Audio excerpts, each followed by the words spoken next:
জয়গুরু। আজকে আমরা আবার বেরিয়েছি আমাদের ডিপি কাজে। আজকে সুকান্তনগর কলোনিতে আজকে আমরা কয়েকজনই মা, এই যে আজকে আমরা বেশি বেরোইনি।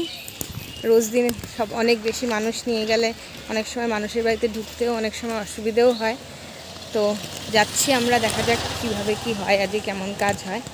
চলুন যাওয়া যাক।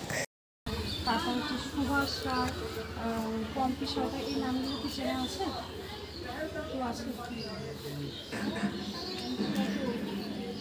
পম্পি সরকার ওইদিকে, মানে ওইদিকে মতো কোন দিক দিয়ে যেতে হবে?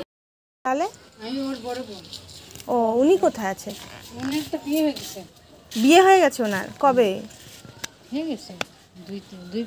দুই তিন বছর হয়ে গেল। ও আচ্ছা আচ্ছা, ঠিক আছে, কোনো ব্যাপার না। আসলে আমরা না সিসি ঠাকুর, হ্যাঁ, এবার আমাদের আচার্যদেব যিনি রয়েছেন তিনি বলেছেন যে এদের খোঁজ নিয়ে এসো, ওরা কেমন আছে, ভালো আছে কিনা।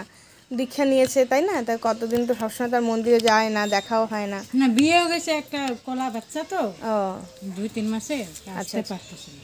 ও, বিয়ে কোথায় হয়েছে? ওই দিনবাজারে। দিনবাজারে হয়েছে। আচ্ছা আচ্ছা, ঠিক আছে, একটু ওনার ফোন নাম্বারটা পাওয়া যাবে? তাহলে একটু যোগাযোগ করতাম আমরা।